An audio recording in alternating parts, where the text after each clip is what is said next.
Hey D. Hi guys. Oh, girl. This is trying, right? Hey Peaches. I apologize for my lack of lighting, but guess what? I had to go vintage and pull out one. Hey Morgan. I had to go pull out one of my mirrors. Keep them in my, I keep one in my glove compartment. Hey Deidre. And so I'm actually in my car. I just dropped my daughter off at dinner with some of her classmates. And I had an eventful day. We had one photo shoot this morning with, hey Tanisha. Hey girl. I think I've been sitting on this for a minute, but I'll tell you, I had a photo shoot this morning with, one of my mentees and another makeup artist and myself, and we worked with some stylists that works at my friend Zara's salon, and they had some of their clients come in and model. And then I ended up staying and I did another photo shoot. So I had 2 photo shoots today, right? And, I'm going to be real with y'all. I go through stuff, and if you guys know me, it's probably like 4 or 5 people that I will text this to. It's like every 6 months, I'm about to retire, right? Real life story, right? Hands down. Every 6 months, I say I'm going to retire from makeup. But then when I do 2 photo shoots in a day, I feel like I'm not going to retire. But that's a whole nother topic. I'm not going to retire today, right? But I was just thinking, right? I was driving, and I do my best thinking while I'm driving. And I was like, and I worked with, one of the makeup artists that I work with on my shoot, she's in my coaching group, and she's a brand new makeup artist, is developing tremendously, is booked until May. She's like doing awesome things, right? Bam. Learning from different people. I'm here for all of that, right?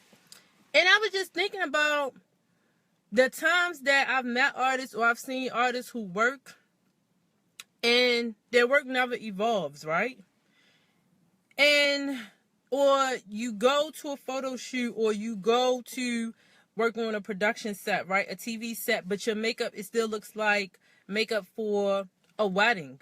Or it still looks like, people never pivot, right? They never transform their artistry. I have a problem with that because I feel like I had to write some stuff down in my phone, my other phone, right? My notes, right? I'm gonna be real with y'all, right? I feel like when I say owning your artistry is really like, okay, so we take ownership of our homes, right? So you make your house yours. You decorate it and you make it yours. I feel like too many people don't make their artistry theirs, right? So, and I love Instagram. I love YouTube. I mean, I was on, you know what I mean? Like, I started doing makeup in 2007. And I used to be at work, at my job, at Morgan Stanley, looking at YouTube videos, taking notes, building my kit, reading people's blogs. Back then people would have their YouTube page, and then they had a link to their blog, and they would break down things and talk about what was in their kits and different products and stuff. And that's how I really immersed myself, because if you know me outside of makeup, when I started doing makeup in 2007, I'm sorry. I was just introduced to the makeup world then. I was not a big makeup person. I was the girl that would go to MAC and get her makeup done for an event, and I would buy, all the products. So I would go to Bobbi Brown and get my makeup done, and I would spend $200 on products, on makeup stuff, and it would sit in my closet because I didn't know how to use it. So when I say 10 years, I'm giving you 10 years. And that's 10 years of me seeing it, and me going to makeup school in August of 2007, right? And we're in February 2010. So I'm approaching my 10-year mark, right? When I say when I saw makeup from the beginning, I saw it and I studied it. Like, when I say I studied it, I looked in magazines and I peeled it back. And I looked inside of, next to the binding, and I found out which makeup artists or which photographers and which hair people were working on the shoots. I paid attention to the credits. I started buying books. I started reading. I started taking classes. I started figuring out which trade shows to go to. And when I would go to the trade shows, I wouldn't just shop. It wasn't just all about, oh my God, how much makeup I can get. It was who was teaching this seminar. Or, oh, let me sit over here and look at this, makeup demo get done by this person. And I was just a sponge for it all. And I still am a sponge. And I feel like that's gone. I feel like people are not sponges. And they don't really immerse themselves. It's like they have a passion for doing makeup. But when you have a passion, that it takes over you, and you do anything for it. Like, you do everything. Like, in the past year, I can't tell you, like, I feel like the past year was probably like one of the biggest investments that I made in my business in years. But I've consistently made investments because I consistently take classes. I consistently go to, events. And that's how I'm connected with a lot of people, because I've networked and I've been to events. I've worked, I've traveled to New York to work for free. I've done free stuff. I still do free stuff. I've connected with people, and I've gotten education, but my artistry is still my artistry, right? I can do an Instagram face. I can do a beat face. I'm a MAC girl, right? I used to work at MAC. I know how to do that. Most of my clients, they used to be girls that would go out. They wanted a beat brow. And we talking about 2007, 2008, where you had to use dip.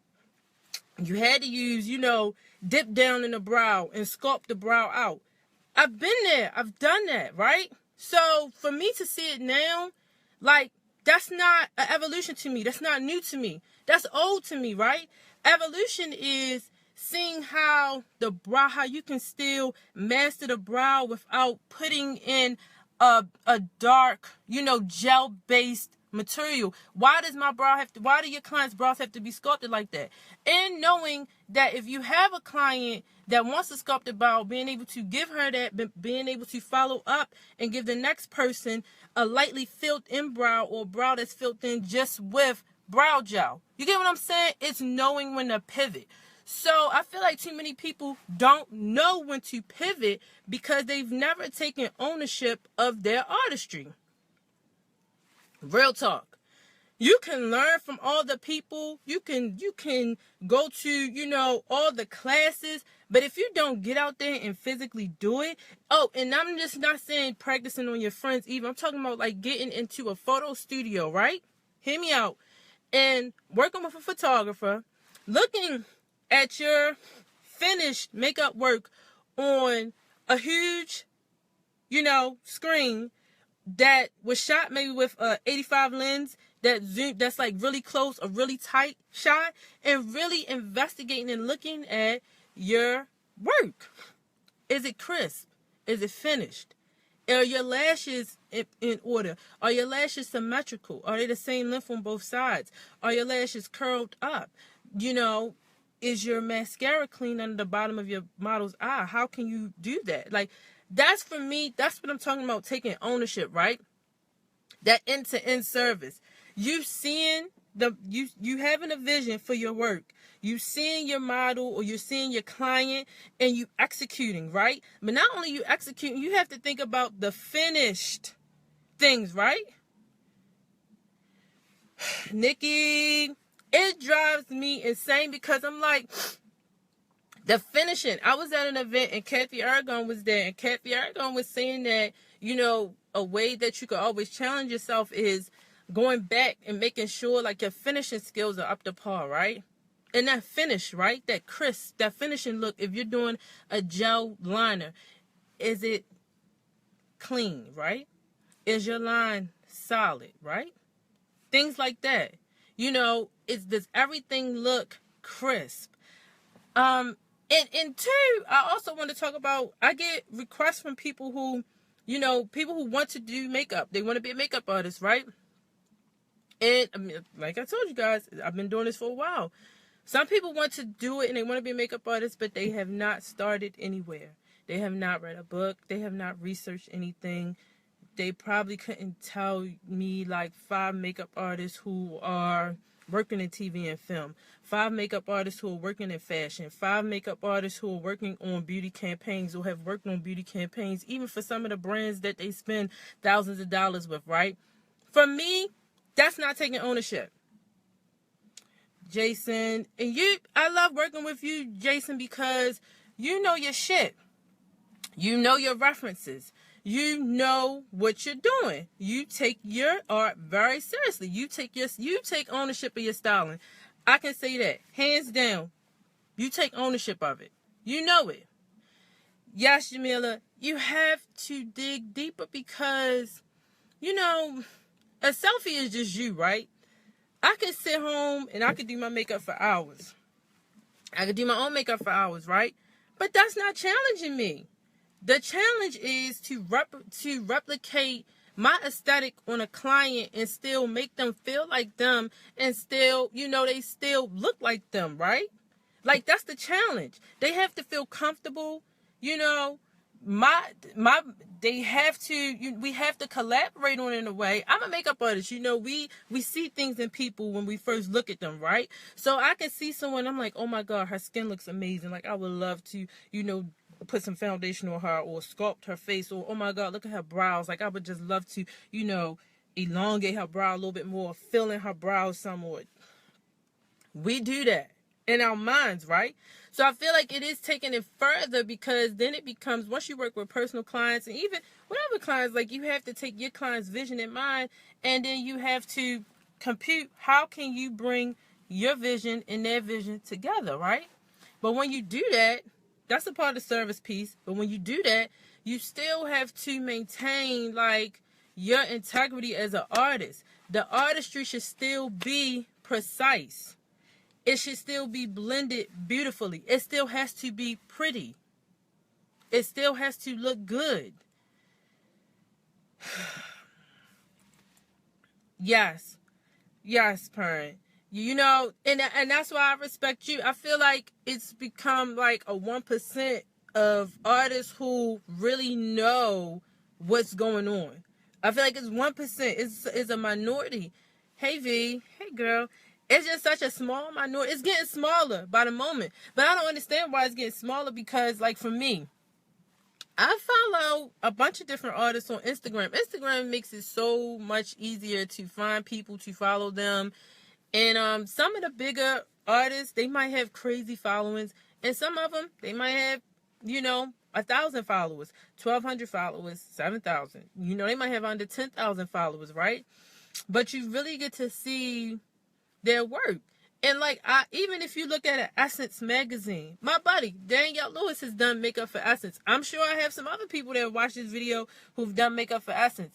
Even the makeup that's in Essence does not look like what we see on our phones. It doesn't, right? So if you want your work to be featured in a Vogue, in an InStyle, in an Elle, in an O magazine, in a Marie Claire, right? You have to look at the artists who are producing this work. You have to know who's producing this work. You have to study the work. Because I'm telling you, like, and even when you're doing a photo shoot, the models that you're doing on your photo shoot, if you want your images to look like that, you have to deal with industry standard models. You know, models who have clear skin, who in this industry is very vain. It can get very nasty, right? Oh yeah, it's for everyone. It's for everyone. Like, I'm so serious. It is for everyone. Just as an artist, though, you know, I feel insulted sometimes when people say they are a makeup artist or they want to be a makeup artist, and then when I go look, I'm not putting down anyone's artistry. It's just that I feel like I don't think I I would have made it this far if I didn't take ownership of my artistry. And when I say ownership, like I really mean like you have to take control over the influences that you allow in your mind, right? You have to take control over that, and you have to start spinning things and making them yours. You have to make it yours. People should be able to look at your work and say, I know who did that. Or if they see a picture and your name is by it, or if they're looking at your page and they look at your work and they're like, I can tell that you did this, right? It's consistent, right? That's artistry. That's ownership. You've put your stamp on your artistry. It's like if someone's styling clothes, like, sometimes you could look at something, you could tell who styled it, right? Because they put their brand on it. And that's all it is. It's branding, right? You've put your brand on you put your brand on your client. You put your brand out there. What's another thing? And I'm just in even when you're talking about artistry, right? Like from a numbers sense, you gotta know like how as a makeup artist, I don't care if you full-time, if you hobby, if you part-time with it, how much money are you making? What's your numbers like at the end of the year? Because if you don't pay attention to where you at, you're not going to know where you want to go at, and you're not going to have a gauge to see how well you did, right? Right? That's ownership. You taking ownership. I took ownership over my business. And I'll tell you something. My last quarter, I wasn't as vigilant with keeping up with, inputting. Well, I categorize all my expenses, right? But when my 1099s came in, I have a 1099 from one of my corporate clients that I doubled from 2015. If I was not paying attention to my numbers, if I did not take ownership over that part of my business, how would I know that? If I doubled what I did with one client in a year, that means that I elevated my artistry. I elevated my service to that client, right? That's taking ownership. We know where we fuck up at, right? We know where we need to improve at, right? Fix it and keep building on it. That's taking ownership. Y'all know it's real. I've been holding back on this for a while because I feel like, it's so many, and people's like, oh my God, it's so many makeup artists out here. The makeup artistry, the industry is saturated. It don't matter. Because if you take ownership of your artistry, your people will come to you. That's it. Like, I got hot earlier. I was talking to my daughter about it. And I took my scarf off. She started laughing at me because I just feel like, what's that meme that goes around where it says like it's 24 hours in a day? Beyonce has 24 hours. Like you have 24 hours in a day just like Beyonce. Real talk.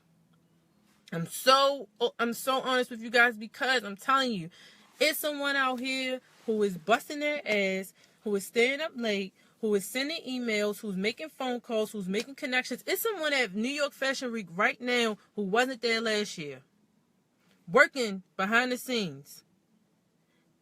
I mean, and what is for you, Milton, because I'm trying to tell you, I've had some great opportunities come my way that were not for me. They were blocked because they were not for me, right? It wasn't for me. And you can have your moment about it, but you got to think, you got to keep it moving though. Like it's so many opportunities out here, man. But if you're not doing the work, if you're not owning your shit, they're not going to come to you. They're not. You block your own self. I get opportunities all the time, right? And sometimes I get skeptical about taking an assistant with me because I know the client that I'm working with and I know the level of service that I need to provide, and I need my whole team to be owning their shit, right? So, and I need you to be able to perform at a certain level, right? Because I know what my clients need. And the best people are the ones that you don't have to say it to. They get it, right? They get it. They pick it up, right? Yes, Christina. And it's some people that instinctively, they get it, right? They understand what it is. And they know how to move, right? Because, and like Milton said, what's for you is for you, right? And sometimes, and I'm going to be honest with you, I've been in situations, hey, Erica, girl, I have been in situations where I have learned. Someone took a risk on me, and that's how I started working on more TV, feeling more comfortable in knowing the set etiquette, to work on more TV, film, sets, right? I assisted someone on a couple different projects. Some of them I had to travel for, some of them weren't paid, some of them were paid. But that's how I got it, because I was able to watch them. And you watch them working for 12, 13 hours and producing at a certain level, right? And I'm not going to say that, when the opportunity came to me, I rose. I had an opportunity come to me, and I wasn't ready for it at the time. I wasn't ready. I didn't take ownership. I wasn't taking ownership of my artistry, right? I wasn't confident in it, and I hadn't fully practiced and did the things I was supposed to do. But it was a learning lesson, because when I went home, I kept working. And then when I got the next call, I was ready. It happens every day. I'm trying to tell y'all, like, you do not know what your next phone call, who your next phone call is going to be from, right? I do not know who's going to call me. But I need to be ready. The only way I can be ready is if I take ownership of my artistry. That's it. People can hire, and everyone is, Malika, you're right. Everyone is not coachable, right? Everyone is not coachable. And you got to be ready for coaching. You got to be ready for it. Like, and it's crazy. Like, and I know, like, I was working with Sonia Rodriguez, right? I love Sonia to death, right? And some of the stuff she was telling me, and when she was telling it to me, I wasn't ready. Right? I'm going to be real with you. I wasn't ready for it. Like, the first 3 times I talked to her as a business coach, I cried, because she got my shit. And this is like 6 months ago. She got in my shit, like, all the way. And I'm grateful for it, because it made me look at it. I couldn't keep running from it. I couldn't. You got to be honest about it. You have to be honest about it. But then too, Malika, it's a lot of people who don't even want to invest in the coaching. Because see, that's the piece, right? Let's talk for real. Like, I've been doing, and I said this 100 times, I've been doing this for a long time, right? I can't tell you how many thousands of dollars I've invested into makeup as when I was, just getting into it part-time, as a side gig. Like, sir, I can't tell you the hours that I spent away from my family. I cannot tell you the bills that I didn't pay because I was investing into my makeup business. Like, I cannot tell you, who knows how much money it is, right? So when I get approached about coaching, and right now I have a coaching group going on. My coaching group is set to, like, our formal 6 weeks are ending next week, right? And it's a private group, because I talk to people all the time, but everyone is not serious about coaching, real life. But the thing is, coaching is so taxing, and that's why I feel like, when people say they need help and stuff, like, when you're on the other end, you absorb people's energy, right? You absorb people's energy, and you have to listen, and you have to kind of help them navigate and figure out what's right, what's wrong. You know what I mean? Like, help them get past, help them see what they keep putting up as a roadblock a lot of times, because it's all up here. It could be something very minor that they keep harping on over and over again. You see a recurring theme, and as a coach, you got to kind of help them see that and start making action, right? Overcome that, right? But that's tough. That's not easy. Right, and I hear people say, oh my God, everybody's coaching now. It's good that people realize that they need coaching. But at the same time, I don't think a lot of people are willing to invest in the coaching and to keep coaching a sustainable business. Like, I mean, not saying that you talk to so many people, right? But everyone is not going to sign up for your program. I talk to a lot of people. Everyone does not sign up. Everyone does not say, yes, I want to do coaching session with you. Yes, I want to do a personal makeup lesson with you. Yes, I want to work on this. They don't.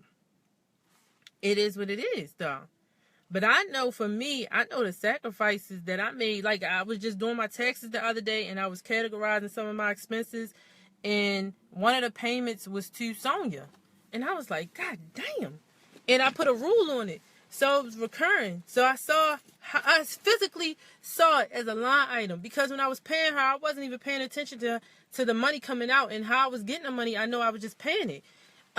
Because I had to pay it, and it was worth it. I received so much value from her, right? It made sense. It made so much sense. It completely transformed my business, right? But now when I look at the line item, I swear to God, when I did my taxes the other day, I was like, sheesh.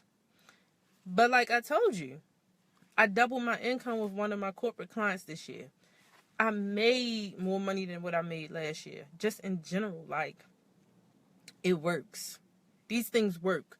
So when you start owning your shit, I'm talking about your artistry, your business, like, and I don't want to, and when people say, I don't know how to do it, I don't know. I got a 9-year-old and a 13-year-old, right? My kids hardly ever say they don't know how to do nothing.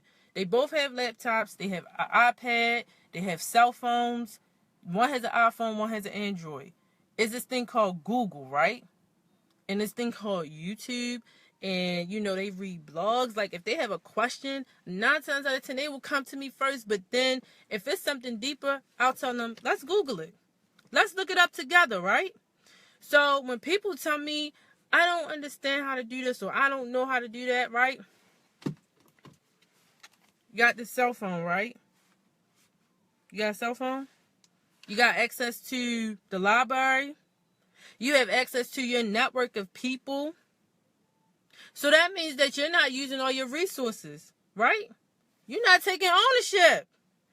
So I'm just, and this is not like, I'm not coming for anyone, right? I'm not. I love everyone. I love y'all. I love y'all dearly, right? I love y'all for supporting me over the years. Like, I love when people, come, but I love more when there's a collaboration, right? And we have a dialogue back and forth. Pern was on here. Pern is a makeup artist, right? New makeup artist. Reached out to me. Hey, Miss Jamea, I would, I've heard your name around or whatever. I would love if we could get together, take you to have coffee or whatever. Let's talk, right? Loved it.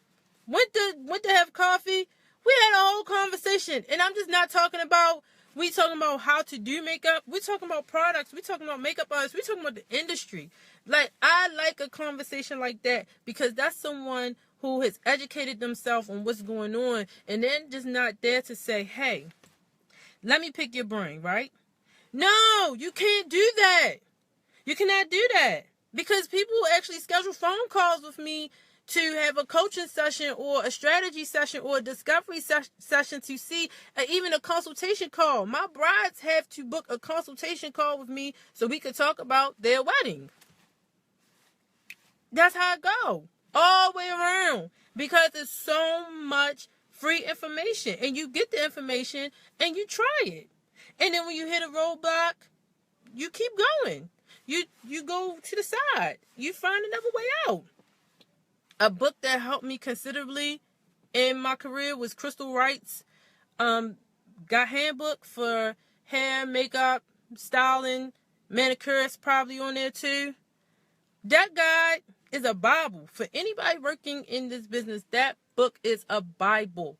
It goes over everything, right? So much stuff. I remember I had a meeting with a agency, and I went and got her. I had her book. I had it, and I flipped through the book to get to the chapter that talked about agencies, right?